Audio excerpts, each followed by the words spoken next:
Bonjour à tous, je suis Cyrix1995, je vous souhaite la bienvenue dans une nouvelle vidéo sur le Macintosh classique. Aujourd'hui on se retrouve sur cette vieille machine pour une vidéo un peu spéciale que je vais vous faire depuis très longtemps, mais que j'ai énormément de mal à enregistrer parce que je compte plus les essais, c'est une vidéo qui est très difficile à faire. Mais on va essayer malgré tout. Aujourd'hui on va faire un petit peu de programmation. Je vous l'ai déjà raconté plusieurs fois sur la chaîne, mon métier à moi c'est programmeur. J'écris des programmes pour les ordinateurs. J'ai fait un peu de tout dans ma carrière, j'ai fait des applications, j'ai fait un petit peu de jeux vidéo, notamment du modding. J'ai fait des applications smartphone, des sites web, enfin j'ai fait plein de trucs. Je vais pas vous refaire tout mon CV. Aujourd'hui donc on va faire de la programmation à l'ancienne, directement sur le Macintosh classique. Et on va faire une petite initiation. Alors, il y a plusieurs choses que je dois vous dire pour commencer. Tout d'abord, si vous êtes notamment au lycée, vous êtes certainement en train d'apprendre la programmation. Il y a une matière informatique au lycée maintenant avec l'apprentissage du langage Python. Sachez que même si ce que vous allez apprendre dans cette vidéo sera différent parce que fatalement plus ancien, les notions qui sont présentes ici sont toujours valables en Python. Donc vous pouvez regarder cette vidéo, elle vous apprendra ou vous fera réviser des trucs. Sachez cependant que je ne suis pas un enseignant, je suis juste un passionné qui veut vous partager sa passion. Et voyez cette vidéo un peu comme un divertissement, pas comme un truc sérieux, parce que il est possible que je dise des bourdes, que je fasse des erreurs ou ce genre de choses, surtout que je ne fais pas de montage ou très peu. Donc il est possible qu'il y ait quelques écarts. Je vais faire mon possible, j'ai un petit script à côté de moi pour m'aider, mais ne prenez pas cette vidéo comme du matériel rigoureux. Je vais essayer de vraiment faire au mieux possible. Et donc du coup, aujourd'hui on va faire du BASIC. BASIC c'est un langage de programmation assez ancien qui est apparu à la fin des années 70, qui a été notamment popularisé par Microsoft, qui l'a vendu sur tout un tas de machines. Vous l'aviez sur la plupart des machines grand public, vous l'aviez sur le Commodore 64, vous l'aviez sur l'Atari ST, vous l'avez sur le Macintosh, enfin voilà. La plupart du temps, quand vous vouliez programmer et que vous étiez un amateur dans les années 80, 90 et même 2000, vous utilisiez BASIC. Et même moi, quand j'ai été au lycée, on n'avait pas encore la matière informatique à l'époque et donc on n'apprenait pas Python. Et le peu qu'on faisait, c'était en mathématiques sur les calculatrices avec BASIC. Donc c'était le langage de débutant par excellence avant d'être remplacé par Python. Comme je l'ai dit, malgré tout, les bases de la programmation sont communes et que vous fassiez du C++, du BASIC, du Java ou ce genre de choses, ou du Python, les choses que vous apprendrez ici seront toujours valables. Alors, pour commencer, on va partir du plus simple. Qu'est-ce que c'est qu'un programme informatique ? Un programme informatique, c'est un petit peu comme une recette de cuisine. Une fois que vous avez réuni tous vos ingrédients, la recette de cuisine va vous demander d'effectuer différentes étapes dans l'ordre, et normalement, si tout s'est bien passé, vous avez un bon plat à la fin. L'ordinateur, quand on lui donne un programme informatique, il va faire la même chose. Le programme, il contient une suite d'instructions à réaliser pour faire des calculs, et si tout se passe bien, normalement, l'ordinateur fournit un résultat à la fin. Aujourd'hui, ça s'est considérablement complexifié parce que maintenant il y a tout un tas de paradigmes comme la programmation objet, la programmation fonctionnelle, ce genre de choses qui font que c'est plus si simple. Mais la base est toujours là, c'est toujours un programme avec une suite d'instructions et l'ordinateur part du début et va vers la fin. Alors, on va commencer par du coup démarrer l'environnement basique et je vais vous le présenter un petit peu. Déjà, il faut savoir un truc. Il y a deux types de langage informatique. L'ordinateur, à la toute base, il parle en binaire. Et binaire, vous comprenez pas, parce que personne comprend, c'est imbitable. C'est un langage qui est extrêmement compliqué à comprendre pour un humain, parce qu'il n'est pas fait pour être compris par un humain, il est fait pour être compris par une machine. Sauf que vous, comme vous parlez pas binaire, pour parler à l'ordinateur, il vous faut un espèce de moyen de traduction. En fait, plus précisément, il vous faut un langage commun. Donc il y a un langage que l'ordinateur comprend et que vous comprenez aussi. Et ce langage, c'est ce qu'on appelle un langage de programmation. Il y a BASIC, il y a Python, il y a C, il y a C++, il y a Java, il y a Ruby, il y a Perl, il y en a plein, c'est impossible de tous les citer. Ils ont tous leurs spécificités, il y en a qui ont des avantages sur certains trucs, d'autres qui ont des inconvénients sur d'autres trucs. Ils ont tous des utilisations précises, il y a des gens qui préfèrent tel langage, des gens voilà machin. Mais donc à la base, on utilise ces langages pour pouvoir traduire ce que vous voulez faire sur votre ordinateur en binaire. Il y a deux moyens de passer les instructions en binaire.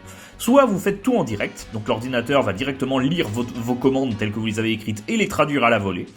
C'est ce qu'on appelle un langage interprété, vu que du coup l'ordinateur interprète en direct, comme le fait un interprète. Et vous avez ce qu'on appelle les langages compilés, comme C ou C++. Là, vous allez devoir ce qu'on appelle compiler. Donc l'ordinateur va lire toutes vos instructions en une fois, mais il ne va rien exécuter du tout. Il va simplement créer un fichier qu'on appelle un exécutable, où il va du coup garder tout le code binaire, et après vous pourrez lancer ce fichier quand vous voulez. Les points .exe sur Windows, ce sont des exécutables compilés. Donc dedans, quand vous ouvrez, vous comprenez rien, c'est du binaire, mais c'est des fichiers qui ont été traduits à partir de programmes en langage C ou ce genre de choses. Basic, c'est comme je disais un langage interprété. Python aussi. L'avantage d'un langage interprété, c'est qu'on a ce qu'on appelle un interpréteur. Et du coup, comme l'ordinateur traduit les commandes en direct, on peut lui lancer des commandes directement sans écrire de programme. Donc là, vous avez 3 fenêtres. Alors il y en a une qui est cachée. Vous avez ma console, qui va simplement afficher tout ce que l'ordinateur va me retourner quand je lui donne des instructions. Vous avez commande, donc c'est là que je vais rentrer mes commandes en direct. Et là, vous avez la liste. C'est la recette de cuisine. Je vais pouvoir faire une liste de commandes ici.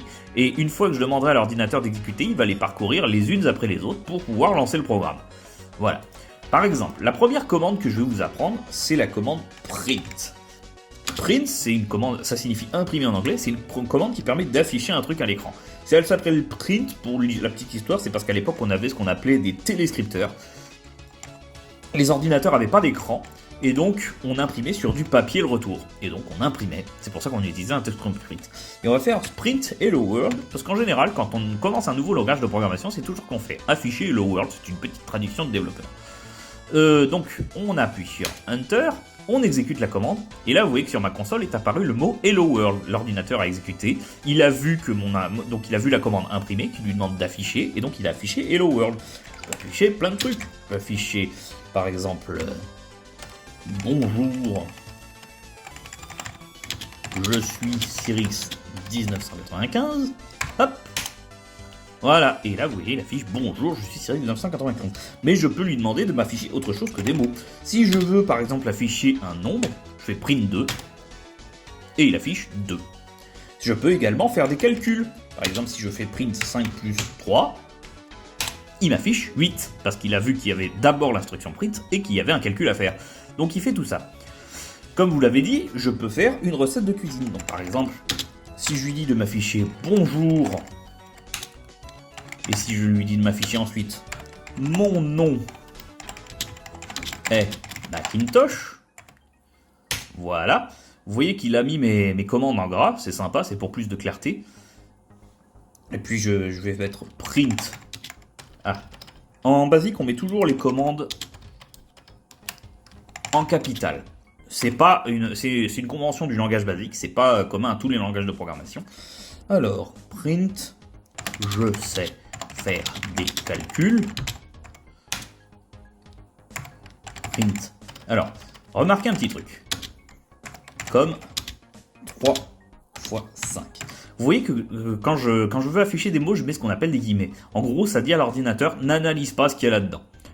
Du coup, là, quand je vais mettre 3 fois 5, il va mettre comme 3 fois 5. Alors que si je mets justement print 3 fois 5, là, il va faire le calcul. Donc voilà, j'ai ma petite recette. Et donc, on va lui demander d'exécuter tout ça. En basique, pour exécuter toutes les instructions, on fait run. Là, bonjour, mon nom est Macintosh, je sais faire des calculs comme 3 fois 5 et du coup 15. Voilà. Il y a également un petit truc à savoir en basique, on peut faire ce qu'on appelle liste.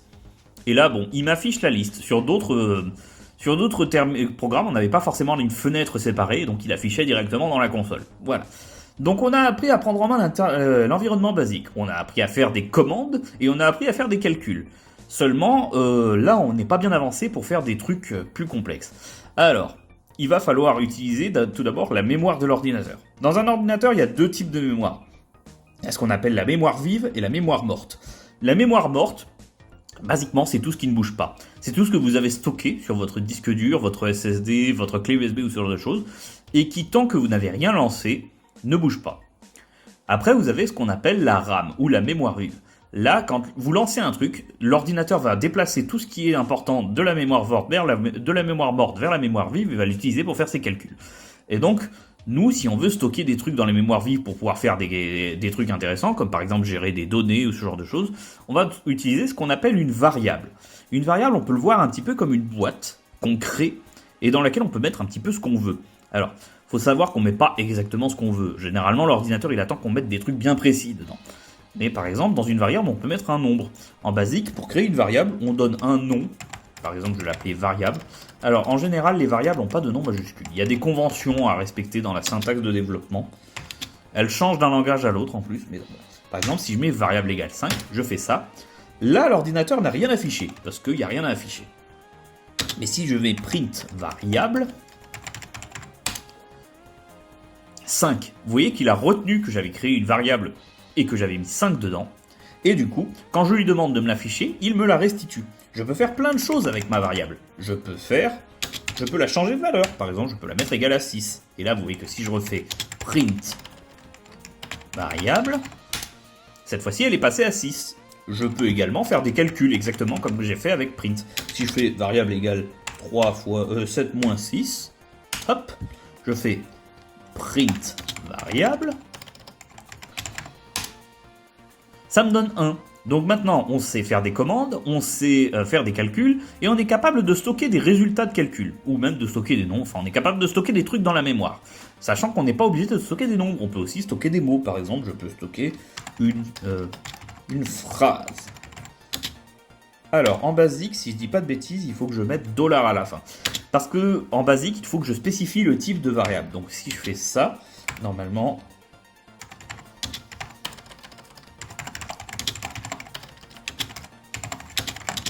Voilà. Peut-être pas d'accent. Basique, c'est un langage anglophone. Je suis pas sûr qu'il aime que je mette des accents. Voilà. Voilà. Et là, si je fais print une phrase avec un $$ à la fin, il a stocké ma phrase. Donc on peut stocker des nombres, on peut stocker tout un tas de trucs, on peut stocker des données binaires, on peut stocker des phrases, on peut stocker des lettres, enfin voilà. C'est la mécanique de variable. Donc une fois qu'on a fait tout ça, on peut faire un certain nombre de trucs. On peut faire des calculs, on peut faire ce genre de choses. Malgré tout, on manque de ce qu'on appelle du contrôle. Donc on a encore quelques petites instructions à voir qui sont importantes, c'est ce qu'on appelle les conditions et les boucles. On va commencer par les conditions. Une condition, c'est une suite d'instructions qui va nous permettre de faire ce qu'on appelle un si alors. Du coup, par exemple, je vais vous montrer. Alors, on va reprendre ma recette de cuisine. Les conditions, c'est plus dur à faire hors de si on est dans l'interpréteur. Donc, on va créer une variable et on va la mettre égale à 2. Et donc, on va faire une condition. La condition, elle commence toujours par un si, if en anglais. On va mettre si variable supérieure à 3. Then. Alors, then, c'est donc alors. Dans tous les langages, ce truc n'existe pas. Et là, je vais pouvoir faire un truc qui va s'exécuter si et seulement si ma condition est vraie. Du coup, là, je vais faire print ma variable est supérieure. J'ai trop l'habitude d'écrire avec des accents. 3. Voilà. On va peut-être mettre la liste en plus grand parce que on va pas s'y retrouver. Remarquez un petit truc. Vous voyez que j'ai mis une tabulation après mon if. Et là, parce que déjà, il faut que je finisse ma condition. Voilà. Parce que je peux mettre plusieurs instructions là-dedans. Donc je vais mettre un second print pour vous montrer. Voilà. Donc là, il ne va exécuter ce qui se trouve ici que si la condition est vraie. Donc si ma variable est supérieure à 3. Ma variable est égale à 2. Donc c'est faux. Donc si je fais run, absolument rien ne s'affiche. C'est normal, ma condition est fausse. On va mettre la liste. Par contre, si je mets ma variable égale à 6, oups, je voulais pas faire ça, et que là je fais run, ma variable est supérieure à 3, condition vraie. Donc on a ce qu'on appelle on a un genre d'aiguillage dans le programme, on peut exécuter des trucs sous certaines conditions. Également, il faut savoir qu'on a en plus de ça un sinon. Je peux faire ça, donc je reviens ici, else qui signifie sinon en français.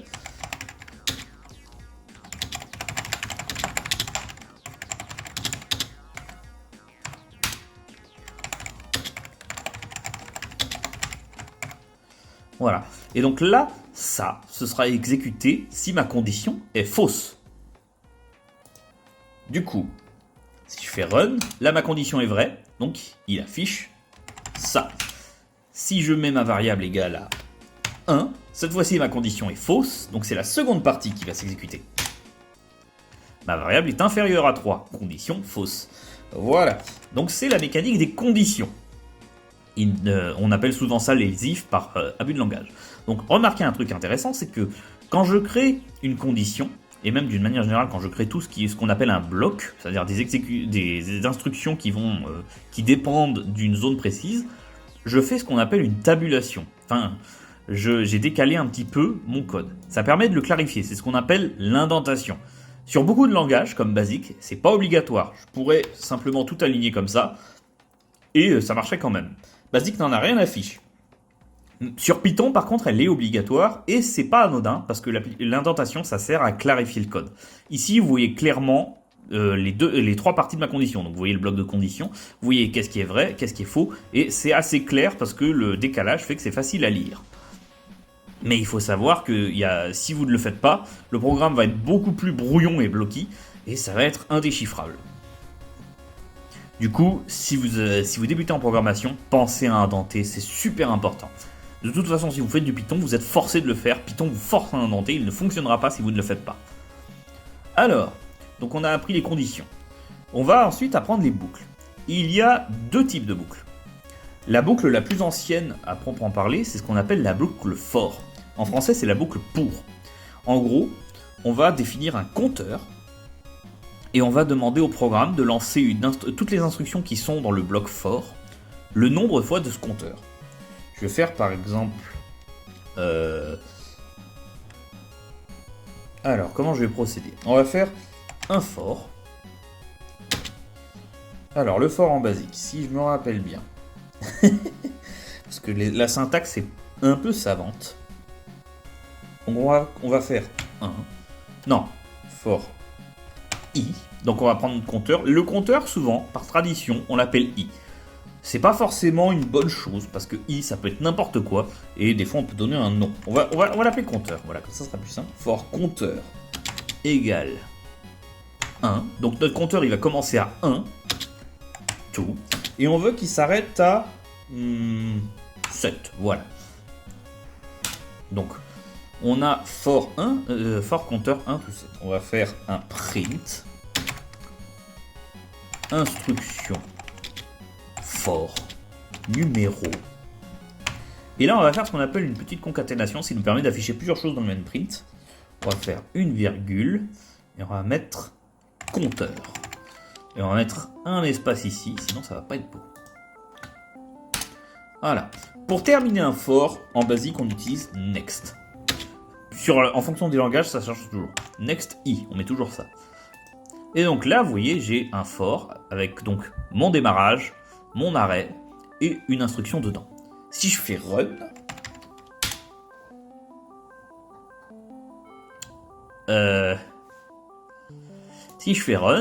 je me rends compte que j'ai mal écrit mon for. Alors le for en basique, j'ai oublié comment ça marche.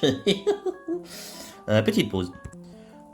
Hop là, j'ai retrouvé où était ma bourde. Basic, c'est un langage qui possède plusieurs dialectes différents parce qu'il change beaucoup d'un appareil à l'autre. Et sur Macintosh, il ne faut pas mettre i après le next. Même en plus, j'ai mis i alors que c'était compteur. En fait, j'ai fait n'importe quoi. Mais je peux juste mettre compteur comme ça. Enfin, mettre next comme ça. Donc for to next. Hop, je run. Et là, vous voyez ce qui se passe. On a instruction for numéro 1, 2, 3, 4, 5, 6, 7. Donc on a notre compteur qui a bougé et l'instruction a été exécutée 7 fois. Le programme a bouclé 7 fois. Le for, du coup, c'est une boucle finie. En gros, on fait boucler le programme un certain nombre de fois et après, il passe à la suite. Il faut savoir que le for, c'est de moins en moins utilisé aujourd'hui parce que c'est une boucle qui est un peu savante, notamment en termes de syntaxe, et qui n'est pas toujours commode à utiliser. La boucle qu'on utilise de loin le plus, c'est la boucle while, qui est beaucoup plus simple que le for. Alors, il faut savoir également que tous les for, on peut les traduire en while, ce qui n'est pas forcément vrai dans l'autre cas. Mais donc, un while, on va faire une variable, on va faire un compteur, et on va le mettre égal à 0. On va faire notre while. Le while, ça fonctionne un petit peu comme le if. Donc while, ça signifie tant que. Et donc, on va mettre juste après le mot-clé while une condition. Et donc, on va mettre compteur inférieur à 5. Donc tant que compteur est inférieur à 5. Et dans le while, on fait à nouveau des instructions. Donc là on peut faire compteur. Voilà. Et on va faire compteur égale compteur plus 1. Et à faire WAND qui permet de fermer le while. Alors, qu'est-ce qui va se passer ici? Donc vous avez, tant que compteur inférieur à 5, on affiche compteur et on change la valeur de compteur à compteur plus 1. En haut, en gros, on fait monter notre compteur. Ce que faisait le for tout à l'heure. Du coup, un while, ça nous permet de fixer une condition. On fait boucler le programme tant qu'une condition est vraie. C'est très puissant. L'inconvénient du while, c'est que du coup, vous ne savez pas forcément à l'avance combien de boucles le programme peut faire. Donc vous pouvez facilement coincer le programme dans ce qu'on appelle une boucle infinie où le programme ne pourra plus sortir. Parce que si j'enlève cette ligne-là, la valeur de compteur, elle ne change pas. Elle est toujours à 0. Donc ma condition sera toujours vraie. Donc le programme ne s'arrêtera jamais. Sauf si évidemment on active l'arrêt d'urgence. Mais donc voilà. Et là, si je fais run... Ah Eh oui, parce que j'applique même pas ce que je fais, j'ai mis les guillemets. Et donc vous voyez qu'au lieu de m'afficher ma variable, du coup, comme j'affiche des guillemets, il m'affiche le mot compteur. Hop, c'est peut-être mieux si je les mets pas. Hop, voilà. Et vous voyez, 0, 1, 2, 3, 4. Il s'est arrêté à 5. C'est bizarre ça. Non, c'est tout à fait normal. Voilà, et donc dès qu'il a atteint 5, on a terminé le while et on est passé à la suite. Voilà. Du coup, vous avez un certain nombre de clés en main. Maintenant, vous savez écrire un programme informatique, vous savez même faire des commandes dans l'interpréteur, vous savez créer, modifier et utiliser des variables, vous savez faire des calculs, vous savez faire des conditions, et vous savez faire deux boucles, la boucle for et la boucle while. Il y a un petit peu plus de boucles, mais basiquement, avec ces deux-là, on peut à peu près tout faire. Maintenant, on va pouvoir essayer de faire un petit programme sympa. On va essayer de faire le jeu du juste prix, ou plus précisément le jeu du plus-moins. En gros, l'ordinateur va choisir aléatoirement un nombre entre 0 et 100, enfin entre 1 et 100 plutôt, ce sera plus simple. Et ensuite, il va demander à l'utilisateur de choisir un nombre. Et à chaque fois que l'utilisateur va rentrer un nombre, le programme va lui dire c'est plus ou c'est moins. Et à partir de là, jusqu'à qu'on trouve le nombre de trucs. Il va également compter le nombre de coups de notre programme. Alors on va faire ça. La première chose à faire, c'est dire bonjour à l'utilisateur. On dit bonjour, bienvenue dans ce jeu du plus ou moins. Voilà. On va lui écrire les règles du jeu, parce que c'est sympa. J'ai choisi un nombre entre 1 et 100, et tu vas devoir le retrouver. Voilà. Donc la première chose qu'on fait, du coup, ça va être de choisir notre nombre. Alors, en basique, on va utiliser des commandes du coup pour choisir notre nombre, et notre nombre, on va évidemment le stocker dans une variable pour pouvoir l'utiliser et le comparer aux réponses de l'utilisateur. On va commencer par faire un randomize timer. Alors là, ça je vous l'explique pas trop parce que c'est un petit peu compliqué. Basiquement, randomize timer, ça permet au générateur de nombres aléatoires de basique de choisir des valeurs qui ne seront pas les mêmes à chaque fois qu'on lancera le programme. Parce que par défaut, basique, il choisit toujours les mêmes valeurs aléatoires, quel que soit le contexte dans lequel on lance. Là, ça changera tout le temps. Voilà. C'est un petit peu compliqué, je ne vais pas rentrer là-dedans, vous n'avez pas forcément besoin de savoir ça. Donc on va créer notre variable nombre à trouver. Alors, il faut savoir un petit truc sympa. En programmation, il y a plein de bonnes pratiques. Parce que quand vous écrivez un programme, c'est un peu comme quand vous écrivez une dissertation ou un mail ou ce genre de choses. Votre but, c'est que...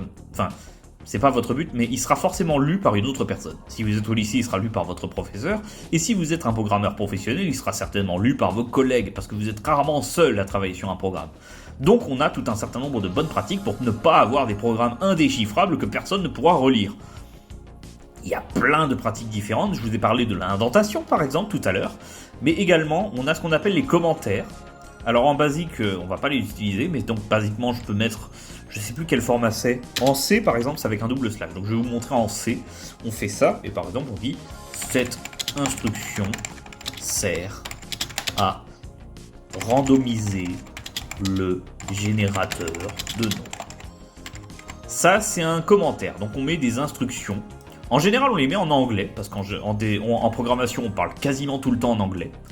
Oups, oui, du coup, il est pas content, je sais, parce que c'est pas la bonne syntaxe.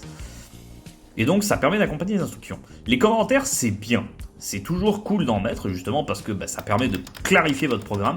Mais mieux que les commentaires, le mieux, c'est d'utiliser des noms clairs, que ce soit pour les procédures que vous allez créer. Alors, je ne vous ai pas parlé des procédures, mais basiquement, on verra peut-être ça une prochaine fois. Mais surtout, dans les noms de variables. Parce que là, vous voyez, ma variable, je l'ai appelée nombre à trouver. J'ai utilisé ce qu'on appelle un camel case, c'est-à-dire tous les nouveaux mots, je mets une majuscule pour que ce soit tout attaché, mais qu'on comprenne quand même. Et là, du coup, on comprend que ce truc-là, c'est le nombre à trouver. C'est très simple. Et c'est beaucoup plus puissant qu'un commentaire, parce que c'est plus facile à comprendre pour un développeur. Et si jamais il y a une erreur, ce sera plus facile à corriger.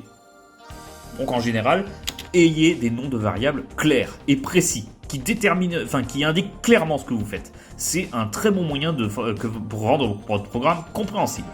Donc nombre à trouver. Alors on va l'initialiser à 0 pour commencer. En général, on a ce qu'on appelle donc du coup dans la vie d'une variable plusieurs étapes. On a l'initialisation, on a la déclaration et l'initialisation. En basique, déclarer et initialiser c'est pareil. La déclaration, c'est quand on crée la variable, et l'initialisation, c'est quand on lui met sa première valeur. En basique, on fait toujours les deux en même temps, mais là, du coup, on va l'initialiser à 0. Et on va pouvoir ensuite faire ce qu'on veut faire. Alors, on va mettre nombre à trouver. Du coup, on va lui donner un nombre aléatoire. Alors, pareil, la commande en basique pour avoir un nombre aléatoire, elle est un petit peu verbeuse. Je vais vous l'expliquer très grossièrement, mais je vais pas rentrer dans les détails.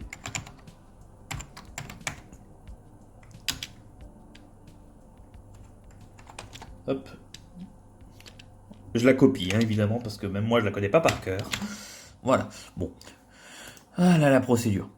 Alors, en basique, on peut se permettre de virer cette ligne-là, mais dans d'autres langages, notamment C, elle est importante. Je vous montrerai un petit peu après. Hop, voilà. Donc, on a créé notre variable nom à trouver, et dedans, on lui met une variable entière. Int, ça veut dire qu'on prend un entier. Et RND, ça veut dire qu'on l'arrondit. Non, c'est le random, je crois. C'est un peu compliqué parce que dans certains, ça veut dire round qui veut dire arrondi. En basique, il me semble que ça veut dire random. Donc on récupère un random à 1.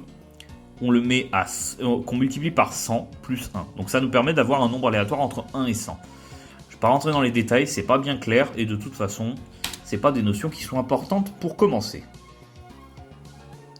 On a envie de stocker le nombre de coups de notre utilisateur.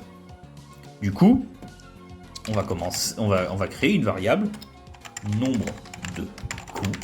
Comme ça, on pourra retenir combien il a fait, combien de scores il a fait pour gagner le jeu.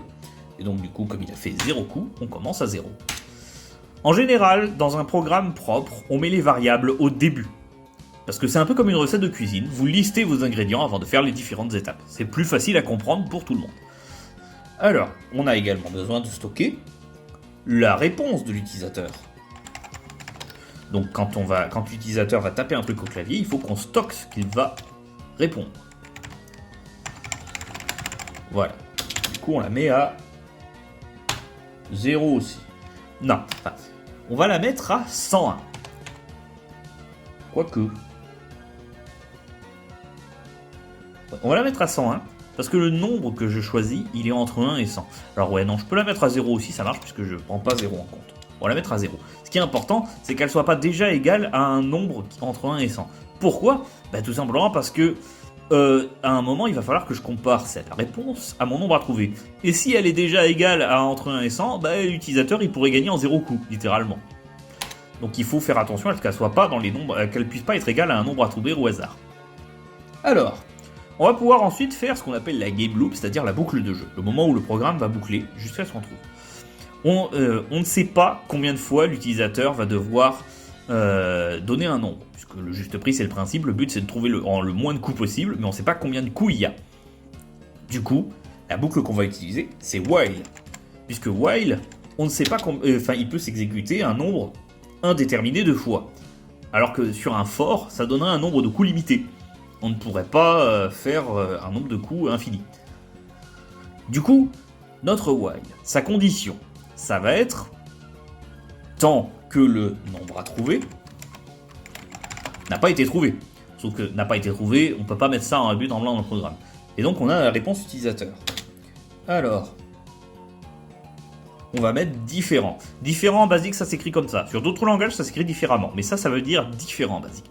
Donc, réponse utilisateur. Tant que l'utilisateur n'a pas fourni de réponse qui est égale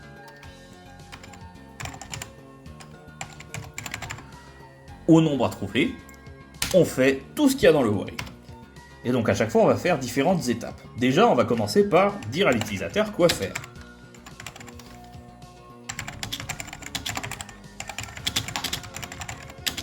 Voilà.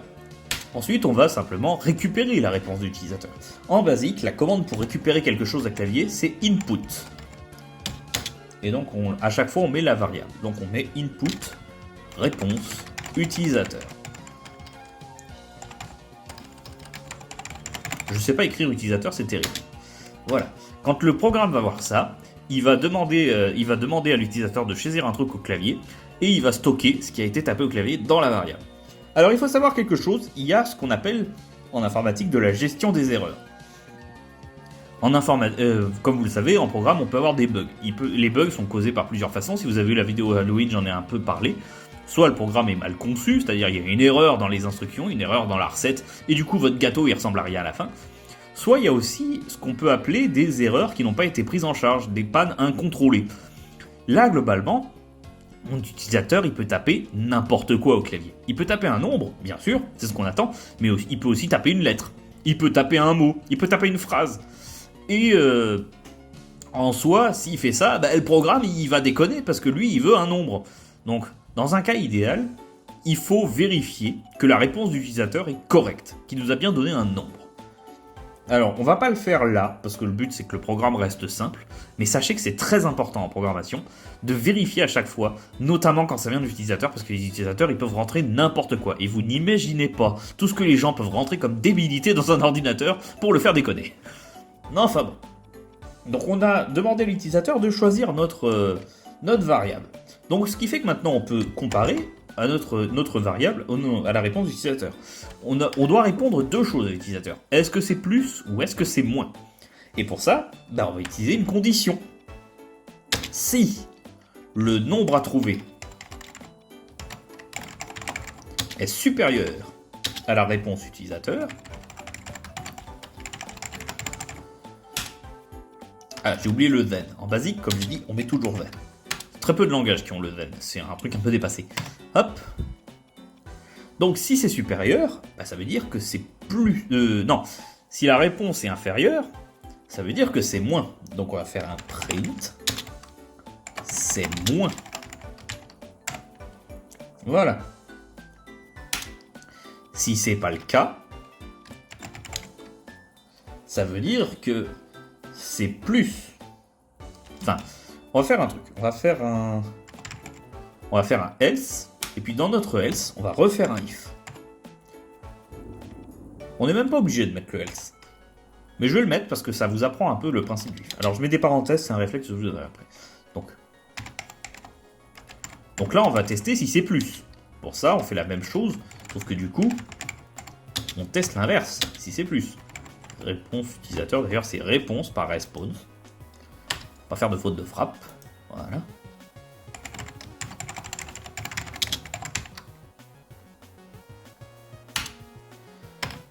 Et ça vous montre à quel point l'indentation est important. Parce que vous voyez qu'on pourrait vite se paumer là-dedans.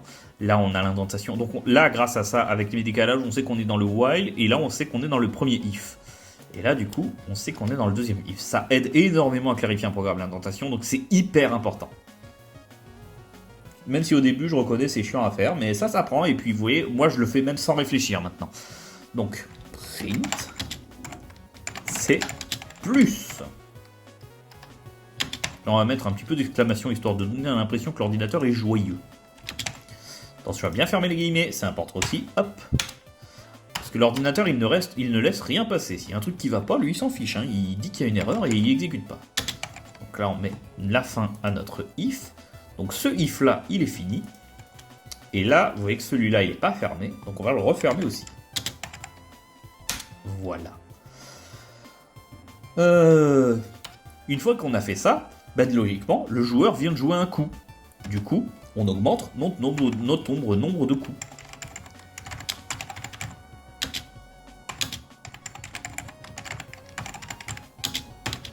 Voilà. Et à partir de là, on a fait tout ce qui était nécessaire de faire à chaque fois qu'on parcourt la boucle. Donc on ferme notre while. Une fois que notre while est fait, vu que le while ne s'exécute tant qu'on n'a pas trouvé le nombre, si on a fini le while, ça veut dire que l'utilisateur a gagné. Donc on va pouvoir faire ce qui se passe quand on gagne. On va dire félicitations. Vous avez trouvé le nombre. Il s'agissait de... Alors, on va mettre un point virgule pour la concaténation. Et on va donc le nombre, c'est nombre à trouver. Alors, c'est plus le nombre à trouver à ce stade du programme, mais bon, c'est que pour une ligne, donc c'est pas bien grave. Et là, on va être... Vous l'avez. On va mettre un petit point avant pour l'esthétique, voilà. Trouver en... Et là, on refait pareil. Nombre de coups.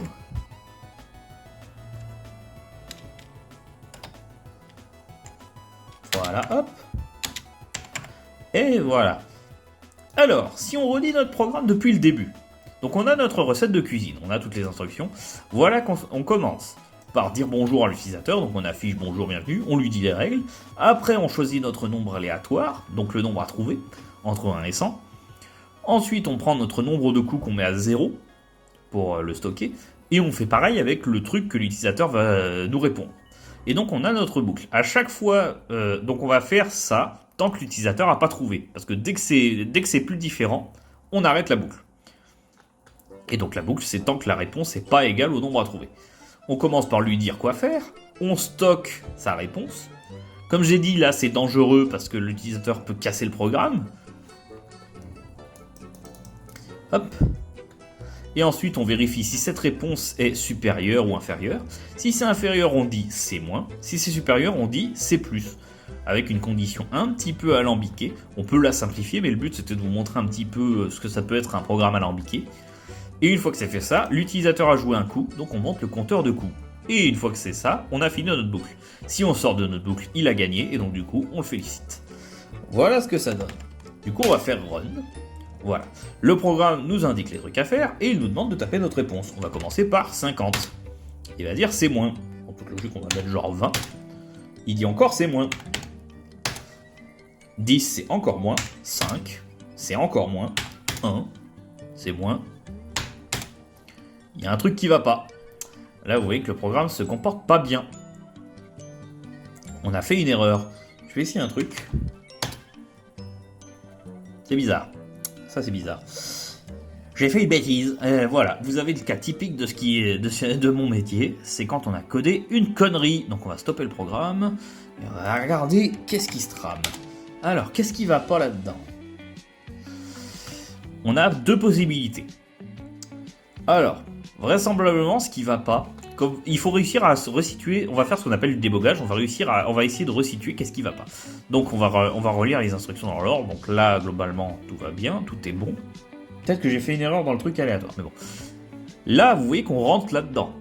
Donc la condition fonctionne, la condition de la boucle, parce qu'on rentre dedans et on fait ce qu'il y a dedans. On va toujours dans C-, ce qui signifie que cette condition-là renvoie un résultat bizarre. Du moins, toujours le même résultat, c'est-à-dire le nombre à trouver est inférieur à la réponse utilisateur. Donc c'est toujours ça. Il y a plusieurs cas possibles, et là, ce qui est très certainement le cas, c'est que le nombre à trouver a une valeur qui n'est pas entre 1 et 100. Parce que certainement, cette commande-là n'a pas fonctionné. Je vais vérifier. Peut-être que j'ai mal écrit quelque chose. Parce que ça, c'est la partie la plus susceptible de faire des bêtises. Alors... On va faire un truc simple. On sait que le programme rentre toujours là-dedans. Donc pour déboguer, on va tricher et on va lui demander de nous dire c'est quoi la valeur de nombre à trouver. On utilise beaucoup d'outils pour s'aider dans le débogage, mais souvent afficher une variable, c'est la manière la plus simple de débugger. Pour comprendre ce qui se passe. Donc là, on va faire ça. Donc là, voilà. Et là, mon nombre, il est égal à 87. Sauf que 50, c'est supérieur à 87. Donc il y a un souci.